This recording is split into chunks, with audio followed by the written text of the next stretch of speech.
സൗഖ്യത്തിൻ്റെ പുതിയ എപ്പിസോഡിലേക്ക് എല്ലാ ശാലോം പ്രേക്ഷകർക്കും സ്വാഗതം. എൻ്റെ പേര് സിസ്റ്റർ ഡോക്ടർ ഓസ്റ്റിൻ. ഞാൻ അമല ആയുർവേദ ആശുപത്രിയിൽ കഴിഞ്ഞ 33 വർഷമായിട്ട് സേവനം ചെയ്യുന്ന ഒരു സിസ്റ്റർ ഡോക്ടറാണ്.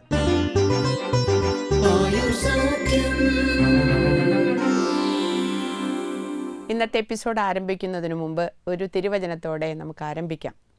ഞാൻ നിന്നെ സുഖപ്പെടുത്തുന്ന കർത്താവാണ്. പുറപ്പാട് 15:26. ഇന്ന് നിങ്ങളോട് ഞാൻ സംസാരിക്കുന്നത് മൂത്രാശയക്കല്ല് അല്ലെങ്കിൽ യൂറിനറി സ്റ്റോൺ എന്നുള്ള വിഷയത്തെക്കുറിച്ചാണ്. എന്താണ് യൂറിനറി സ്റ്റോൺ?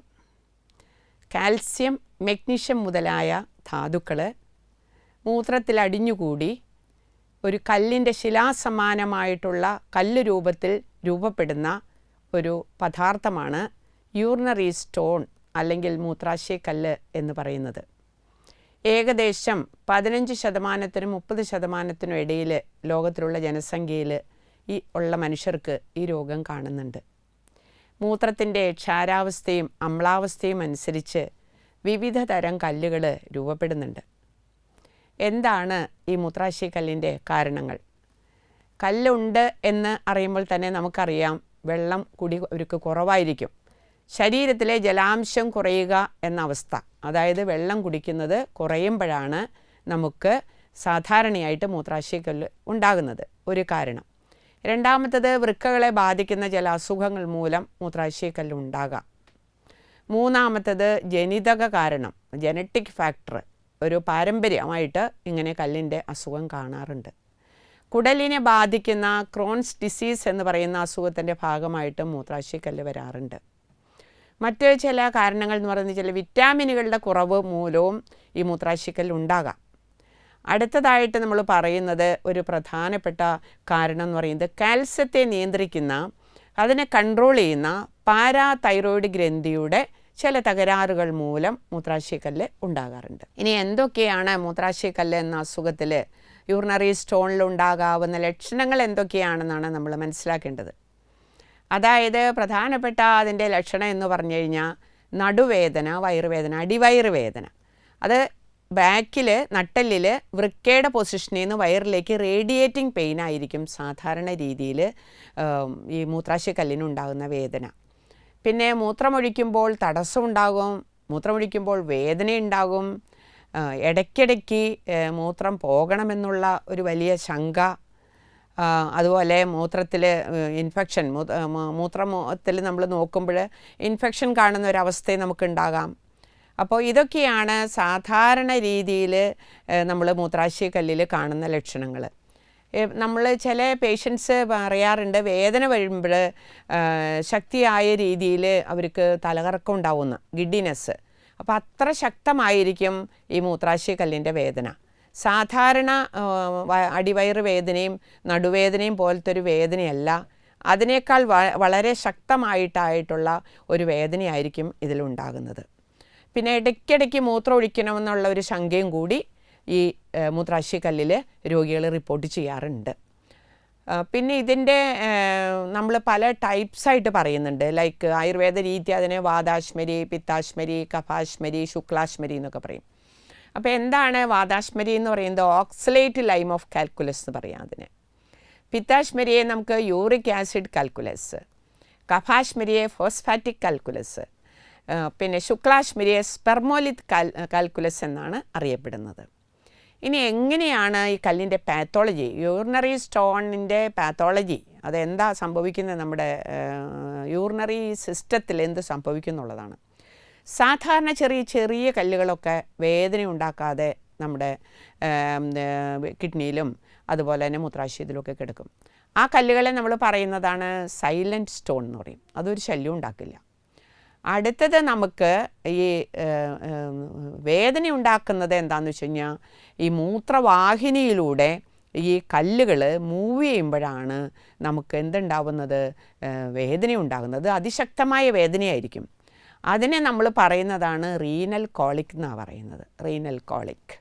അപ്പോൾ ഈ വൃക്കകളിൽ നിന്ന് മൂത്രം വന്ന് നിറയുന്ന പെൽവീസിൽ നിന്ന് മൂത്രവാഹിനിയിലൂടെ മൂത്രം സഞ്ചരിച്ചിട്ട് വേണം അത് മൂത്രാശയത്തിൽ വന്ന് യൂറിനറി ബ്ലാഡറിൽ വന്ന് കളക്ട് ചെയ്യാനായിട്ട്. അപ്പോൾ ഈ മൂത്രവാഹിനിയിലൂടെ ഈ കല്ല് സഞ്ചരിക്കുമ്പോൾ ഉണ്ടാകുന്ന ഒരു വേദനയാണ് റീനൽ കോളിക് എന്ന് പറയുന്നത്. ഇറ്റ്സ് വെരി സിവിയർ, വളരെ ശക്തമായ വേദനയായിരിക്കും ഈ റീനൽ കോളിക്കിനുണ്ടാകുക. അപ്പോൾ എന്തുണ്ടാവും, ഈ ഓക്സലേറ്റ് കല്ലുകൾ എന്നൊക്കെ പറഞ്ഞാൽ വളരെ പരുപരുത്ത കല്ലുകൾ, മുള്ളുപോലെ ഇരിക്കും. അപ്പോൾ ഈ കല്ലുകൾ മൂത്രവാഹിനി എന്ന് പറഞ്ഞു കഴിഞ്ഞാൽ ഒരു ട്യൂബാണല്ലോ, അത് സോഫ്റ്റായിരിക്കും.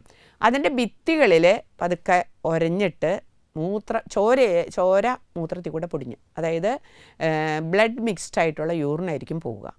അപ്പോൾ അങ്ങനെ വരുമ്പോൾ മൂത്രവാഹിനിക്ക് തടസ്സം ഉണ്ടാവും, അല്ലെങ്കിൽ മൂത്രവാഹിനിക്ക് മറ്റു തരത്തിലുള്ള അണുബാധ ഇൻഫെക്ഷൻസൊക്കെ ഉണ്ടാകാൻ സാധ്യതയുണ്ട്. അപ്പോൾ മൂത്രത്തിൻ്റെ ആ ഫ്ലോ തടസ്സപ്പെടുന്ന ഒരവസ്ഥ വരുന്നു.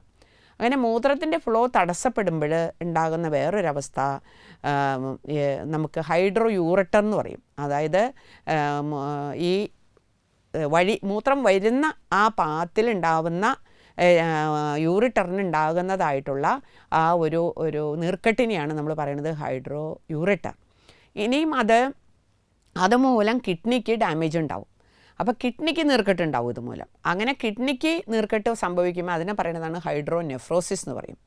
അപ്പോൾ ഹൈഡ്രോ യൂറിട്ടർ, ഹൈഡ്രോ നെഫ്രോസിസ് ഇതെല്ലാം യൂറിനറി സ്റ്റോണിൽ സാധാരണ രീതിയിൽ സംഭവിക്കുന്നതാണ്.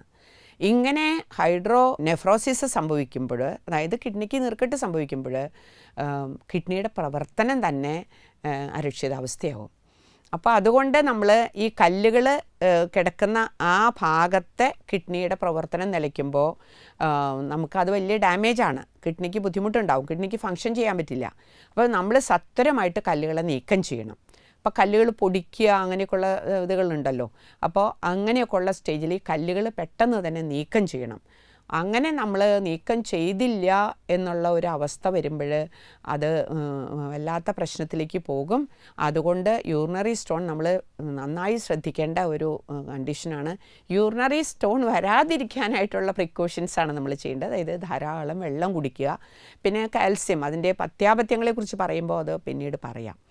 ഇനി ഇതിൻ്റെ റിസ്ക് ഫാക്ടർ എന്താണ് ഇതിൻ്റെ റിസ്ക് ഫാക്ടർ, ആർക്കൊക്കെയാണ് ഇത് ഉണ്ടാവുക എന്ന് പറഞ്ഞാൽ പോസ്റ്റ് സർജറി കഴിഞ്ഞ കേസുകളിൽ നമുക്ക് ഇങ്ങനെയൊക്കെയുള്ള യൂറിനറി സ്റ്റോൺ ഉണ്ടാകാനായിട്ടുള്ള യൂറിൻ്റെ ഫ്ലോ ഒക്കെ, യൂറിനറി ട്യൂബൊക്കെ നമ്മൾ കത്തീറ്ററൊക്കെ ഇട്ടിട്ടായിരിക്കുമല്ലോ നമ്മൾ സർജറിക്ക് ശേഷം.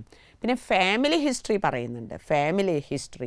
ഫാമിലിയിൽ ഇങ്ങനെ ഉള്ള ബുദ്ധിമുട്ടുകൾ ഉണ്ടെങ്കിൽ അങ്ങനെയുള്ളവർക്ക് ഇങ്ങനെ കല്ലിൻ്റെ പ്രോബ്ലം ഉണ്ടാകാനായിട്ടുള്ള ഒരു ടെൻഡൻസി കൂടുതലാണ്. പിന്നെ ഡൈജസ്റ്റീവ് ഡിസോർഡർ എന്ന് പറഞ്ഞിട്ട്, അതായത് നമ്മുടെ ദഹന സംബന്ധമായിട്ടുള്ള പ്രശ്നങ്ങളിലൂടെ ഉള്ളവർക്ക് ഇങ്ങനെയുള്ള യൂറിനറി സ്റ്റോൺ ഉണ്ടാകാം. പിന്നെ നമ്മൾ നേരത്തെ ജനറ്റിക്കായിട്ടുള്ള ഒരു കാരണം നമ്മൾ ഓൾറെഡി പറഞ്ഞു. അതായത് പാരമ്പര്യമായിട്ട് കല്ലുണ്ടെങ്കിൽ, ഫാമിലിയിലുണ്ടെങ്കിൽ അതെല്ലാം യൂറിനറി സ്റ്റോണിനെ ഉണ്ടാക്കുന്ന കാര്യങ്ങളാണ്. പിന്നെ ചില സപ്ലിമെൻറ്റ്സ്, കാൽസ്യം സപ്ലിമെൻറ്റ്സ്, നമ്മൾ പറയും കാൽസ്യം നമ്മൾ ടാബ്ലറ്റ് കൊടുക്കുമ്പോൾ നമ്മൾ എന്താ പേഷ്യൻസിനോട് പറയുക, വെള്ളം ധാരാളം കുടിക്കണം കേട്ടോ, അല്ലെങ്കിൽ മൂത്രക്കല്ലുണ്ടാവും എന്ന് പറയും. അപ്പോൾ ഈ certain supplements like calcium, vitamin C, ഇങ്ങനെയൊക്കെ ഉള്ള ഇതൊക്കെ കഴിക്കുമ്പോൾ, അങ്ങനെയുള്ള സപ്ലിമെൻറ്റ്സ്, പോഷകങ്ങൾ നമ്മൾ ആർട്ടിഫിഷ്യലായിട്ടുള്ള ടാബ്ലറ്റുകൾ ഉപയോഗിച്ച് നമ്മൾ പോഷകങ്ങളുടെ കുറവിനെ നികത്താനായിട്ട് നമ്മൾ നോക്കുമ്പോൾ കാൽസ്യവും അതുപോലെ തന്നെ വിറ്റമിൻ സിയും ഒക്കെ കഴിക്കുമ്പോൾ നന്നായിട്ട് നമ്മൾ വെള്ളം കുടിക്കണം. വെള്ളം കുടിച്ചില്ലെങ്കിലുള്ള പ്രശ്നം എന്താണെന്ന് വെച്ച് കഴിഞ്ഞാൽ അത് സെഡിമെൻ്റായിട്ട് നമ്മുടെ യൂറിനറിൽ അത് കല്ല് രൂപത്തിൽ രൂപപ്പെടും. അതുകൊണ്ട് ഇതൊക്കെ ഇങ്ങനെയൊക്കെയുള്ള കാര്യങ്ങളിൽ യൂറിനറി സ്റ്റോൺ വരാനായിട്ടുള്ള സാധ്യത വളരെ അധികമാണ്.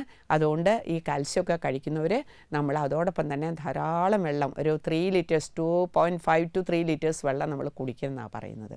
ഇനി ഇതിൻ്റെ ഇൻവെസ്റ്റിഗേഷൻസ് എന്താ പറയുന്നത്, എങ്ങനെ നമുക്കറിയാൻ പറ്റും? സാധാരണ രീതിയിൽ യൂറിൻ ടെസ്റ്റ് ചെയ്ത് കഴിഞ്ഞാൽ അതിൽ മറ്റേ RBC, അതായത് ബ്ലഡിൻ്റെ ടിങ്ചർ ഉണ്ടെങ്കിൽ, RBC ഉണ്ടെങ്കിൽ നമുക്കറിയാം അത് യൂറിനറി സ്റ്റോണിൻ്റെ സാധ്യത നന്നായിട്ടുണ്ടെന്ന് നമുക്ക് മനസ്സിലാക്കാൻ സാധിക്കും. പിന്നെ നമ്മൾ ഇൻട്രാവീനസ് പൈലോഗ്രാം എന്ന് പറഞ്ഞിട്ട് ഒരു ടെസ്റ്റ് ഉണ്ട്. ഇൻട്രാവീനസ് പൈലോഗ്രാം, അതായത് ഒരു ഡൈ കുത്തിവെച്ചിട്ട് അത് നമ്മുടെ ഹോൾ യൂറിനറി സിസ്റ്റത്തിൽ എന്തെങ്കിലും പ്രശ്നമുണ്ടോ എന്നുള്ളത് മനസ്സിലാക്കുന്ന ഒരു ടെസ്റ്റാണ് ഇൻട്രാവീനസ് പൈലോഗ്രാം. പിന്നെ നമ്മൾ സാധാരണ രീതിയിൽ നമ്മൾ കല്ല് സംശയിക്കുന്ന കേസിൽ നമ്മൾ അൾട്രാസൗണ്ട് സോണോഗ്രഫി US സ്കാൻ നമ്മൾ കൊടുക്കുമ്പോൾ അത് ടെസ്റ്റിന് വിടുമ്പോൾ അതിൽ നമുക്ക് ഇത്ര MM വരെയുള്ള കല്ലുകൾ നമുക്ക് ഉണ്ടെന്ന് അവർ റിപ്പോർട്ട് നമുക്ക് തരും. അത് കിഡ്നിയിലാണോ യൂറിനറി സ്റ്റോണിലാണോ എവിടെയാണോ കല്ലിരിക്കുന്നതെന്ന് നടക്കാൻ നമുക്ക് വരും. ഇനിയും നമ്മൾ MRI CT സ്കാൻ ഇതൊക്കെയാണ് സാധാരണ രീതിയിൽ നമ്മൾ അയക്കുന്ന, അതായത് നമുക്ക് അതിൻ്റെ കല്ലിൻ്റെ രോഗനിർണയം തരുന്ന ടെസ്റ്റുകൾ നേരത്തെ പറഞ്ഞതാണ്. ഇനി എത്ര MM വരെയുള്ള കല്ലുകളാണ് മൂത്രത്തിൽ കൂടെ സ്വാഭാവികമായിട്ട് പോകുന്നത് എന്ന് പറഞ്ഞു കഴിഞ്ഞാൽ 3 മില്ലിമീറ്റർ വലിപ്പത്തിൻ്റെ താഴെ വലിപ്പമുള്ള കല്ലുകളാണ് മൂത്രത്തിലൂടെ ഫ്രീ ആയിട്ട് പോകുന്നത്. 3 MM മുകളിലുള്ള കല്ലുകളൊക്കെ നമ്മൾ അതിനെ പൊടിച്ചു കളയുകയോ അല്ലെങ്കിൽ വളരെ വലിയ കല്ലുകളാണെങ്കിൽ അത് സർജറിക്ക് തന്നെ വിധേയപ്പെടുത്തണം.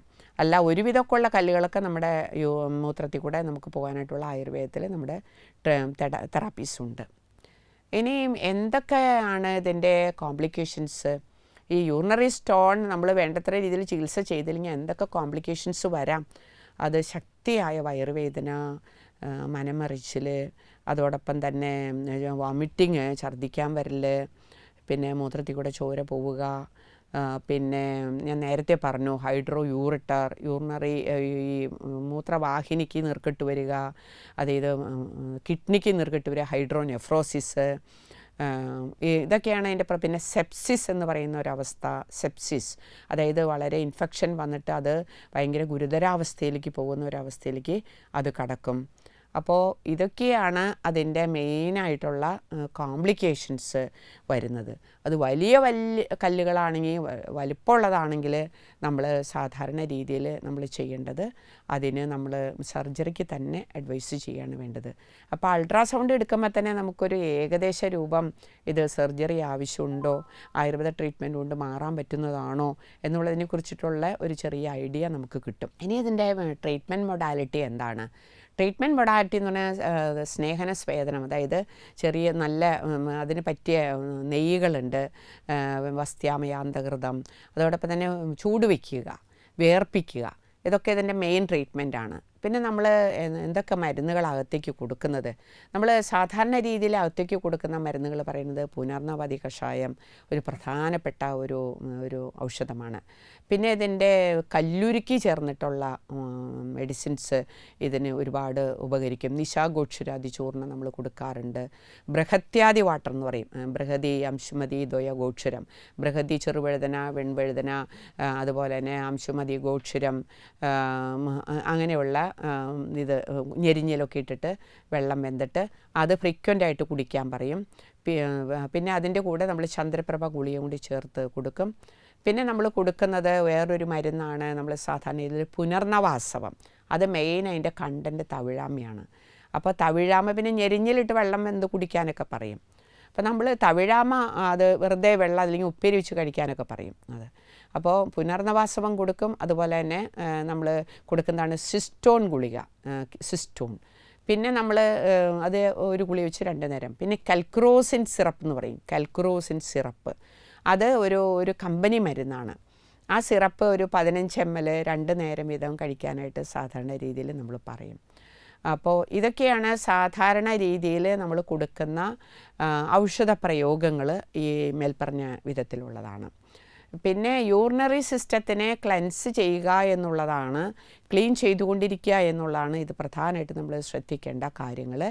അതിനെ നമ്മൾ യൂറിൻ, അതായത് ഫ്രീ ആയിട്ട് പോകാനായിട്ട് വാട്ടർ ഇൻടേക്ക്, ജലാംശം നമ്മുടെ ബോഡിയിൽ എപ്പോഴും ഉണ്ടാവണം, വെള്ളം ധാരാളം കുടിക്കണം എന്നുള്ള ഒരു പ്രിൻസിപ്പിള് നമ്മുടെ ജീവിതത്തിൻ്റെ ഒരു ചര്യയായിട്ട് മാറ്റുന്ന കേസുകളിൽ യൂറിനറി സ്റ്റോൺ അധികമായിട്ട് നമ്മൾ അങ്ങനെ അധികം കാണാറില്ല. അപ്പോൾ വെള്ളം കുടിയാണ് പ്രധാനപ്പെട്ട ഒരു കാര്യമായിട്ട് പറയുന്നത്. പിന്നെ ഞാൻ പറഞ്ഞല്ലോ പാരാതൈറോയ്ഡ് ഗ്ലാൻഡിൻ്റെ പ്രശ്നങ്ങൾ, അങ്ങനെ ചില കാരണങ്ങൾ, കിഡ്നി ഇൻഫെക്ഷൻസ്, അങ്ങനെ ചില കാരണങ്ങൾ കൊണ്ടും കല്ല് വരാം. അതിലൊക്കെ അതിന് പറ്റിയ ട്രീറ്റ്മെൻറ്റും കൂടി നമ്മൾ ആഡ് ചെയ്ത് കൊടുക്കേണ്ടി വരും. ഇനി എൻ്റെ ഒരു പേഴ്സണൽ എക്സ്പീരിയൻസ് എന്ന് പറഞ്ഞു കഴിഞ്ഞാൽ, ഞാൻ അമലയിൽ വന്നിട്ട് അധികം കഴിയുന്നതിന് മുമ്പ് ഒരു ലേഡി എൻ്റെ അടുത്ത് വന്നു. അവരൊരു 19 വയസ്സായ ഒരു സ്ത്രീയാണ്. അപ്പോൾ അവർ പറഞ്ഞു എനിക്ക് മൂത്രത്തിൽ കല്ലാന്ന് പറഞ്ഞു. അപ്പോൾ ഞാൻ അന്ന് ഒരു ഒറ്റമൂലിയായിട്ട് ഞാനന്ന് ഒരു മെഡിസിൻ നമ്മുടെ ഇതിനകത്ത്, അതായത് മുരിങ്ങ വേരിൻ തൊലി, മുരിങ്ങയുടെ വേര് എടുത്തിട്ട് അത് മണ്ണിൻ്റെ അടിയിൽ നിന്ന് നമ്മൾ വെട്ടിയെടുത്തിട്ട് അതുമുള്ള തൊലി അത് ചീന്തി എടുത്തിട്ട് ഞാൻ ആ സ്ത്രീയോട് പറഞ്ഞു, അതൊരു ഒറ്റമൂലിയായിട്ട് ഞാൻ കേട്ടിരിക്കുന്നതാണ്. അപ്പോൾ ഞാൻ അവരോട് പറഞ്ഞു, ഈ മുരിങ്ങ വേരിൻ തൊലി എടുത്തിട്ട് നിങ്ങൾ വീട്ടിൽ തന്നെ 60 ഗ്രാം അത് 1 ലിറ്റർ വെള്ളത്തിൽ കഷായം വെച്ച് 4 നന്നാക്കി വറ്റിച്ച് അതിനെ പകുതിയാക്കിയിട്ട് ഫ്രഷായിട്ട് ഓരോ ദിവസവും ഉണ്ടാക്കി കഴിക്കുക എന്ന് പറഞ്ഞിട്ട് ഞാൻ അത് മാത്രമേ ഞാൻ കൊടുത്തുള്ളൂ. അവരെ ഇത് കഴിച്ചിട്ട് എനിക്ക് തോന്നുന്ന ഒരു 10 ദിവസമോ 15 ദിവസമോ എനിക്ക് കൃത്യമായിട്ട് വർഷങ്ങൾക്ക് മുമ്പ് ഉണ്ടായ സംഭവമാണ്. അപ്പോൾ അതിൻ്റെ കൂടെ ഞാൻ എന്തോ പുനർനവാസമോ അങ്ങനെ എന്തൊക്കെയോ കൂടി കൊടുത്തതായിട്ടാണ് എൻ്റെ ഒരു ഓർമ്മ. അപ്പോൾ ഇവർ ഒരു 15 ദിവസം കഴിഞ്ഞിട്ട് ഞാൻ വരാൻ പറഞ്ഞു. അപ്പോൾ മൂത്രം ഒഴിക്കുന്നത് ഒരു പാത്രത്തിൽ ഒഴിക്കാൻ പറഞ്ഞു. അപ്പോൾ ആ പാത്രത്തിൽ ഒഴിക്കാൻ പറഞ്ഞപ്പോൾ അവർ കൃത്യമായിട്ട് അതനുസരിച്ച് പാത്രത്തിൽ തന്നെ ഒഴിച്ചു. അങ്ങനെ അത് അവർ ഒരു ദിവസമുണ്ട് ഒരു അത്യാവശ്യം വലിപ്പമുള്ളൊരു കല്ലുമായിട്ട് നല്ലൊരു സ്റ്റോൺ അതായിട്ട് വന്നിരിക്കുകയാണ്. നമ്മുടെ ഈ പുഴത്തീരത്തൊക്കെ കിട്ടുന്ന സ്റ്റോണിൻ്റെ അതുപോലെ മിനുസമുള്ളൊരു സ്റ്റോണാണ്. അപ്പോൾ അവർ കയ്യിൽ സ്റ്റോൺ പിടിച്ചിട്ട് വന്നിരിക്കുക. അപ്പോൾ എനിക്ക് മനസ്സിലായി മുരിങ്ങവേരിൻ തൊലി വളരെ ശക്തമായിട്ടുള്ള ഒരു കോമ്പിനേഷൻ ആണല്ലോ എന്ന് ഞാനിപ്പോൾ അതിൽ എനിക്ക് മനസ്സിലായി. അതൊരു ഒറ്റമൂലിയായിട്ട് കൊടുക്കാൻ പറ്റിയ ഒരു നല്ലൊരു റെസിപ്പിയാണെന്ന് അങ്ങനെ ഒരു ഗ്രന്ഥത്തിൽ കണ്ടിട്ട് ഞാനൊന്ന് പരീക്ഷിച്ചതാണ്. അത് നന്നായിട്ടത് ഏറ്റു. അപ്പോൾ ഒരു വലിയൊരു കല്ലുമായിട്ട് പിന്നെ കുരു അരിപ്പക്കല്ലുകൾ അങ്ങനെ ചെറുതായിട്ട് പോകുന്നുണ്ടെന്ന് പിന്നെ മണൽ പോലത്തെ കല്ലുകളുണ്ടെന്ന് അവർ പറഞ്ഞു. അപ്പോൾ ഇത്രയും വലിയ കല്ലുകൾ ഒരു കല്ല് വന്നെങ്കിൽ അപ്പോൾ അരിപ്പക്കല്ലുകളൊക്കെ അതിനകത്ത് നിന്ന് തന്നെ ഓട്ടോമാറ്റിക്കായിട്ട് പോയിട്ടുണ്ടാകും എന്ന് വേണമല്ലോ നമ്മൾ മനസ്സിലാക്കാനായിട്ട്. അപ്പോൾ ഇതാണ് ഇതിൻ്റെ നമ്മുടെ പ്രധാനപ്പെട്ട നമ്മുടെ ട്രീറ്റ്മെൻറ്റ് മൊഡാലിറ്റീസ് നമ്മൾ കൊടുക്കുന്നത് അങ്ങനെയാണ്. അഡ്മിറ്റ് ചെയ്ത് ട്രീറ്റ്മെൻറ്റ് കൊടുക്കേണ്ട ആവശ്യമില്ല. അത് OP കൺസൾട്ടേഷനിൽ അത് നോക്കി അത് എത്ര ഉള്ള കല്ലുകളാണ് എന്നൊക്കെ നമ്മൾ അറിഞ്ഞ് അതിനനുസരിച്ച് ഈ കോമ്പിനേഷൻ മെഡിക്കേഷൻസ് മിക്സ് ചെയ്ത് കൊടുക്കുകയാണ് വേണ്ടത്. പിന്നെ ചില ഒറ്റമൂലികൾ പറയുന്നുണ്ട് നമ്മൾ കരിനൊച്ചിയുടെ വേരും തിപ്പലിയും കൂടി പൊടിച്ചിട്ട് അത് നമ്മൾ ഇളനീർ വെള്ളത്തിൽ കൊടുക്കാൻ പറയും. അതുപോലെ മഞ്ചട്ടി കഷായം വെച്ചിട്ട് കൊടുക്കാൻ പറയും. ചേറുള വെന്ത വെള്ളം കൊടുക്കാൻ പറയും. പിന്നെ അതോടൊപ്പം തന്നെ തൊട്ടാവാടി നമ്മൾ സമൂലെടുത്തിട്ട് അത് നന്നായിട്ട് വെള്ളം വെന്ത് 1 ലിറ്ററിലോ 2 ലിറ്ററിലോ വെള്ളത്തിൽ നന്നായിട്ട് വേവിച്ചിട്ട് ആ വെള്ളം നമ്മൾ പലവട്ടമായിട്ട് 3, 4, 5 പ്രാവശ്യമായിട്ട് കുടിക്കാൻ പറയും. ഇരട്ടി മധുരം അതോടൊപ്പം തന്നെ പൊടിച്ചിട്ട് ഒരു 3 ഗ്രാമൊക്കെ അരിക്കാടിയിൽ ചേർത്ത് നമ്മൾ കൊടുക്കാൻ പറയും. പിന്നെ കരിക്കും വെള്ളം നമുക്കറിയാം, അതിൻ്റെ ഒരു നല്ലൊരു പൊട്ടാസ്യം നന്നായിട്ടുണ്ട് അതിനകത്ത്. നല്ലൊരു റെസിപ്പിയാണ് ഈ കരിക്കും വെള്ളം എന്ന് പറയുന്നത്. പിന്നെ ഇതിൻ്റെ പഥ്യാപഥ്യം എന്ന് പറഞ്ഞു കഴിഞ്ഞാൽ നമ്മൾ പഥ്യങ്ങളെന്ന് പറഞ്ഞു കഴിഞ്ഞാൽ നല്ല പുളിയുള്ള ഫ്രൂട്ട്സ്, പൈനാപ്പിള്, അതുപോലെ തന്നെ എല്ലാത്തരം പഴവർഗ്ഗങ്ങളിലും പൊട്ടാസ്യം ഉണ്ട്. പ്രത്യേകിച്ച് പൈനാപ്പിള്, കരിക്കും വെള്ളം. ഇത് നമ്മൾ ഫ്രൂട്ട്സും പൈനാപ്പിളും കരിക്കും വെള്ളവും ഇതാണ് മെയിനായിട്ട് ഇതിൻ്റെ പഥ്യമായിട്ട് നമ്മൾ കഴിക്കാനായിട്ട് പറയുന്നത്. ഇനി ഇതിൻ്റെ അപഥ്യങ്ങൾ എന്താ? അപഥ്യങ്ങൾ നമുക്കറിയാലോ, കല്ല്, സ്റ്റോൺ ഫോം ചെയ്യുന്ന എല്ലാം, ആർട്ടിഫിഷ്യൽ ഡ്രിങ്ക്സ്, കോള, അതോടൊപ്പം തന്നെ പാല്, തക്കാളി, കുരുവുള്ള തക്കാളി. ഇനി പാലും തക്കാളിയും തക്കാളിയുടെ കുരു മാറ്റിയിട്ട് വേണമെങ്കിൽ കഴിക്കുക, അത് കറിയിൽ ചേർക്കാം. ഇനി പാലാണെങ്കിൽ പാട മാറ്റിയിട്ട് കുടിക്കുക എന്നാണ് പറയുന്നത്. പിന്നെ നമ്മൾ ഇലക്കറികളിലൊക്കെ ഒരുപാട് ഇതുണ്ട്, നമ്മുടെ കാൽസ്യം ഉണ്ട്. അതുകൊണ്ട് ഇലക്കറികൾ, ചീരകൾ, മുരിങ്ങ ഇലകളൊക്കെ കല്ലുള്ളവർ കഴിക്കരുത്. പിന്നെ നമ്മൾ പറയുന്നതാണ് ചെറുമീൻ. അപ്പോൾ ചെറുമീൻ എന്ന് പറഞ്ഞു കഴിഞ്ഞാൽ പ്രത്യേകിച്ച് വേളൂരി അങ്ങനെയൊക്കെയുള്ള കൊച്ചു പരലിനേക്കാൾ വേളൂരിയാണ് സാധാരണ നമ്മൾ കഴിക്കാൻ പാടില്ല എന്ന് നമ്മൾ പറയുന്നത്. പിന്നെ നമുക്കറിയാലോ ക്യാബേജ്, അതിലൊക്കെ ഒത്തിരി കാൽസ്യം ഉള്ളതാണ്. ക്യാബേജ്, കോളിഫ്ലവർ, ലീഫി വെജിറ്റബിൾസ് മൊത്തത്തിൽ നമ്മൾ അത് കഴിക്കരുതെന്നാണ് പറയുന്നത്. പിന്നെ നമ്മൾ ഇറച്ചി, മീൻ, മുട്ട, അതിലൊക്കെ കാൽസ്യത്തിൻ്റെ കണ്ടൻറ്റ് സാധാരണ ഇതിൽ മുട്ടയിലൊക്കെ നല്ലോണം ഉണ്ട്. അപ്പോൾ അങ്ങനെയുള്ളതൊക്കെ നമ്മൾ കഴിക്കരുതെന്ന് പറയും. പിന്നെ നമ്മൾ പറയുന്നത് ബാർലി വെള്ളം കഴിക്കാവുന്നത് പറയുമ്പോൾ കരിക്കും വെള്ളത്തിൻ്റെ കൂടെ നമ്മൾ ബാർലി വെള്ളങ്ങൾ, ഞാൻ നേരത്തെ പറഞ്ഞ മെഡിക്കേറ്റഡ് ആയിട്ടുള്ള വാട്ടേഴ്സൊക്കെ നമ്മൾ ഇടയ്ക്ക് കഴിക്കുന്നത് നല്ലതാണ്. ഇനി പ്രിവെൻഷൻ എന്ന് പറയണത് എന്തെന്നാ, ഈ ഞാവൽപ്പഴം, അതുപോലെ തന്നെ ഓറഞ്ച് ജ്യൂസ് ഓക്സലേറ്റ് കല്ലുകളെ കളയുന്നതാണ്. ഞാവൽപ്പഴം യൂറിക് ആസിഡ് കല്ലുകളെ കളയുന്നതാണ്. പിന്നെ നമ്മുടെ ശരീരത്തിൻ്റെ ഭാരം നമ്മൾ നിയന്ത്രിക്കണം. പിന്നെ ഉള്ളത് വെള്ളം ധാരാളം കുടിക്കണം. പിന്നെ പോഷകങ്ങൾ, ബാലൻസ്ഡ് ആയിട്ടുള്ള പോഷകാഹാരം നമ്മൾ കഴിക്കണം. പ്രധാനപ്പെട്ടത് തടി കുറയ്ക്കണം, വെള്ളം ധാരാളം കുടിക്കണം. പിന്നെ ഈ ബനാന, അതായത് ഏത്തപ്പഴം ഇതിന് നല്ലതാണ്. ഈ ഏത്തപ്പഴത്തിൽ ഉള്ളത് ഈ ഫോസ്ഫോറിക് ആസിഡ് ഉണ്ട്. അപ്പോൾ ഫോസ്ഫോറിക് ആസിഡ് ഏത്തപ്പഴത്തിലുള്ളതുകൊണ്ട് അത് കല്ലിനെ ഉണ്ടാക്കുന്നതിൽ നിന്ന് ഫോസ്ഫോറിക് ആസിഡ് തടയും. ഈ ഫോസ്ഫോറിക് ആസിഡ് ഏത്തപ്പഴത്തിൽ നന്നായിട്ടുണ്ട്. അപ്പോൾ ഇതൊക്കെയാണ് സാധാരണ രീതിയിൽ. പിന്നെ പ്രധാനപ്പെട്ട ഒരു വെള്ളം നമ്മൾ കുടിക്കേണ്ടത് ബാർലി വെള്ളമാണ്. ബാർലി പൊടി നമുക്ക് വാങ്ങിയാക്കി കിട്ടുന്നതാണ്. അത് നമ്മളൊരു സ്പൂണൊക്കെ ഇട്ട് 2 ലിറ്ററോ 1.5 ലിറ്റർ 2 ലിറ്റർ വെള്ളത്തിൽ തിളപ്പിച്ച് അത് നമുക്ക് പലവട്ടമായിട്ട് നമ്മൾ കുടിക്കുന്നത് ഈ യൂറിനറി സ്റ്റോണിനെ പ്രിവെൻറ്റ് ചെയ്യാനായിട്ട് വളരെയധികം സഹായിക്കുന്നതാണ്. പിന്നെ മിതമായ, ഞാൻ നേരത്തെ പറഞ്ഞു, തടി കുറയ്ക്കണം. പിന്നെ ഈ കൂടുതൽ പ്രോട്ടീൻ, സോൾട്ട് അടങ്ങിയ ആഹാരങ്ങളുടെ ഇൻടേക്കുകൾ. ഉപ്പ് നല്ലതല്ല, ഉപ്പ് പരമാവധി കുറയ്ക്കണം ഈ സ്റ്റോണുള്ളവർ. പിന്നെ ഞാൻ നേരത്തെ പറഞ്ഞല്ലോ കാരണങ്ങൾ പറയുന്നത്, ചില സപ്ലിമെൻറ്റ്സ്, കാൽസ്യം ഇൻടേക്ക്, അതുപോലെ തന്നെ വിറ്റമിൻ സി ഒക്കെ കഴിക്കുന്ന ആൾക്കാർ വെള്ളം ധാരാളം കുടിച്ചുകൊണ്ടിരിക്കണം. അല്ലെങ്കിൽ ഈ കാൽസ്യം മഗ്നീഷ്യം ഒക്കെ അടിഞ്ഞുകൂടി ഈ കല്ലിനുള്ള ഒരു ടെൻഡൻസി എപ്പോഴും വന്നുകൊണ്ടിരിക്കും. അപ്പോൾ ഇതൊക്കെയാണ് നമുക്ക് സാധാരണ രീതിയിൽ നമ്മൾ കഴിക്കാൻ പറയുന്നതും അതുപോലെ തന്നെ ഉള്ളിലേക്ക് ഉപയോഗിക്കാൻ പറയുന്ന നമ്മുടെ ഔഷധങ്ങൾ ഇതൊക്കെയാണ്. പിന്നെ എന്നിട്ട് ചൂട് വെച്ച് കൊടുക്കുക. ചൂട് വയ്ക്കുന്നത് ഇതിന് വേർപ്പിക്കുന്നത്, ചൂട് വയ്ക്കുന്നതൊക്കെ വേദന കുറയാനും നല്ലതാണ്. അത് കല്ലിൻ്റെ സ്മൂത്തായിട്ടുള്ള മൂവ്മെൻറ്റിനെ ഒരുപാട് സഹായിക്കുന്ന കാര്യങ്ങളാണ് ഇപ്പോൾ ഈ പറഞ്ഞ കാര്യങ്ങൾ. മൂത്രാശയക്കല്ല് എന്ന രോഗത്തിന് വാഴപ്പിണ്ടി വളരെ നല്ലതാണെന്ന് പറയുന്നുണ്ട്. അതിലെന്തെങ്കിലും വാസ്തവമുണ്ടോ? ഈ വാഴപ്പിണ്ടി കറി വെച്ച് കഴിക്കുക, അതോടൊപ്പം തന്നെ വാഴപ്പിണ്ടി നമ്മുടെ ജ്യൂസ്, അതേ ചെറുപഴത്തിൻ്റെ വാഴപ്പിണ്ടി വേണം എടുക്കാനായിട്ട്. എല്ലാ വാഴപ്പിണ്ടികളും എടുക്കരുത്. പാളയംകുടംപഴം എന്ന് പറയും. പാളയംകുടംപഴത്തിൻ്റെ വാഴപ്പിണ്ടി അത് ചെറുതായിട്ട് എടുത്ത് അതിൻ്റെ ഉള്ളിലത്തെ കാമ്പെടുത്തിട്ട് ജ്യൂസാക്കിയിട്ട് അതൊരു ഗ്ലാസ് അതിരാവിലെ കഴിക്കുന്നത് ഒരുപാട് നല്ലതാണ്. അത് കറി വെച്ച് കഴിക്കുന്നതും ഒരുപാട് സഹായിക്കുന്നതാണ്. മൂത്രാശയക്കല്ല് നടുവേദനയുമായി എന്തെങ്കിലും ബന്ധമുണ്ടോ ഡോക്ടർ?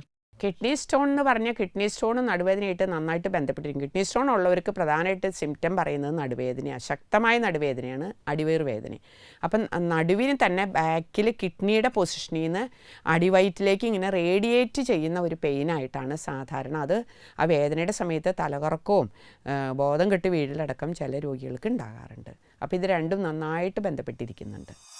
എല്ലാ ആയുർവേദ ആശുപത്രികളിലും മൂത്രാശയക്കല്ല് ചികിത്സിച്ച് ഭേദമാക്കുന്നുണ്ടോ? അതോ ഈ അസുഖത്തിന് മാത്രമായി ഹോസ്പിറ്റലുകൾ ഉണ്ടോ? ഞങ്ങളുടെ ആയുർവേദ ഹോസ്പിറ്റൽ ഇപ്പോൾ 38 കൊല്ലമായിട്ടുള്ള ആയുർവേദ ഹോസ്പിറ്റലിൽ ഒരുപാട് യൂറിനറി സ്റ്റോണുകൾ എൻ്റെ അടുത്ത് ക്ലിനിക്കൽ എക്സ്പീരിയൻസിൽ എൻ്റെ അടുത്ത് വന്നിട്ടുണ്ട്. ഞാൻ നേരത്തെ പറഞ്ഞു, അത്യാവശ്യം വലിപ്പമുള്ളൊരു കല്ല്, ഒരു സ്ത്രീയുടെ വലിയ കല്ല്, അത് ഞാൻ പറഞ്ഞില്ലേ മുരിങ്ങവേരിൻ്റെ തൊലി കഷായം വെച്ച് കൊടുത്തിട്ട് അതുകൊണ്ട് തന്നെ മാറിയിട്ടുണ്ട്. അപ്പോൾ ഞങ്ങളുടെ അമല ആയുർവേദ ഹോസ്പിറ്റലിൽ ഇഫക്റ്റീവായിട്ടുള്ള സിസ്റ്റമാറ്റിക്കായിട്ടുള്ള അത് OP ലൈൻ ഓഫ് ട്രീറ്റ്മെൻറ്റിൽ തന്നെ കല്ലിന് ശമനം കിട്ടാവുന്ന ട്രീറ്റ്മെൻറ്റുകൾ അവൈലബിൾ ആണ് നമുക്ക്. അപ്പോൾ ഞാൻ നമ്മുടെ യൂറിനറി സ്റ്റോണ്, അതിൻ്റെ കാരണങ്ങൾ, അതിൻ്റെ പാത്തോളജി, അതിൻ്റെ സിംറ്റംസ്, അതിൻ്റെ ഇൻവെസ്റ്റിഗേഷൻസ്, അതോടൊപ്പം തന്നെ risk factor, complications, treatment schedule, ഒറ്റമൂലികൾ, പഥ്യാപഥ്യം, പ്രിവെൻഷൻ, ഇത്രയും കാര്യങ്ങൾ ഞാൻ ഡീറ്റെയിൽ ആയിട്ട് സംസാരിച്ചു. അപ്പോൾ നിങ്ങൾ യൂറിനറി സ്റ്റോൺ വന്നു കഴിഞ്ഞാൽ സംശയം ഉണ്ടെങ്കിൽ തന്നെ നല്ലൊരു കൺസൾട്ടൻറ്റിനെ നിങ്ങൾ കോൺടാക്റ്റ് ചെയ്യണം. അപ്പോൾ ഇൻവെസ്റ്റിഗേഷൻസ് ചെയ്യണം. എന്നിട്ട് വേണം ട്രീറ്റ്മെൻറ്റ് സ്റ്റാർട്ട് ചെയ്യാൻ. സ്വയം ചികിത്സ ഞാനിവിടെ പറഞ്ഞ കാര്യങ്ങൾ അതെല്ലാം കൂടി ചെയ്യരുത്. അത് രോഗിയുടെ കോൺസ്റ്റിറ്റ്യൂഷൻ അനുസരിച്ചിട്ടാണ് ഞങ്ങൾ കൊടുക്കുന്നത്. ഞാൻ റഫായിട്ട് പറഞ്ഞു എന്ന് മാത്രമേ ഉള്ളൂ.